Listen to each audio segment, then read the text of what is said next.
Hytale has officially released their first major update, and today we will be going over some of the bigger changes the devs have made to the game. This list includes a range of fixes and quality of life improvements, and while I'm not going to cover all of them in this video, you can view the entirety of the patch notes from the launcher or by clicking the link in the description. Let's get started with some world and environment changes.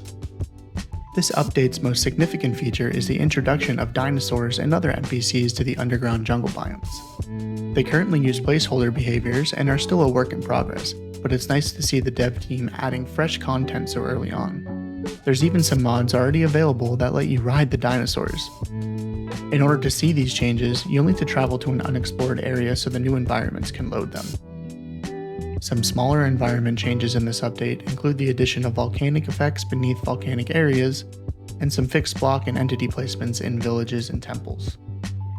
Looking at new NPC and creature adjustments, fire-themed NPCs and creatures should now be immune to fire damage, but for now they still catch on fire. This should make fighting underground cinder enemies a little more challenging since you can't cheese them in the lava. The Crystal Earth Golem's combat power and spin attack have been improved, so fighting to get through the Forgotten Temple portal should feel better. I do wish we had harder fights, it still seems like they go too quickly, but maybe that will come in a future update. Skeletons should no longer take drowning damage. This makes sense since they don't breathe. And cautious wildlife predators like the fox should no longer engage players unless already attacked. The devs have made some meaningful adjustments to crafting, items, and farming in this update. Backpacks and upgrades are now easier to obtain. The base backpack is now available in the Tier 1 workbench, and its leather requirement has been adjusted to 8 medium leather instead of 16.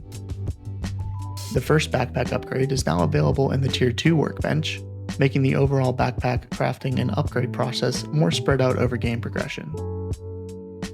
Crafting benches can now pull materials from chests within a 14-block horizontal radius, up from 7, and a 6-block vertical radius, up from 4. Personally, I still think this is too low, and giving us the option to adjust this in-game would be ideal. For now, I will continue to use the chest range mod, which makes this a configurable setting. Torches and other handheld light sources can now be placed on the ground when equipped in the utility slot while wielding a pickaxe or a hatchet. This was a highly requested feature, and even had some mods that introduced this capability because there were so many complaints. The next updates will be cherry-picked from different categories to sum up some of the biggest changes. We can now start sleeping at 7:30 PM instead of needing to wait until monsters spawn. There are new character customizations including cat eyes and lavender hair, tons of new audio and visual effect changes, combat balances including line of sight checks for weapons, and a number of bug fixes along with stability improvements. Again, you can view the entirety of the patch notes by clicking the link in the description. I wanted to finish this video with the extra feature that was teased at the end of the patch notes. Here, we can see the paw prints emoji, but no actual explanation. Maybe this signifies that the devs are implementing a taming system, adding a bunch of pets, or both. Or maybe they've already added something in-game and we just need to find it. Either way, I do not have more information on this patch note, so if anyone knows what it is, please leave a comment explaining it. And that's all for today.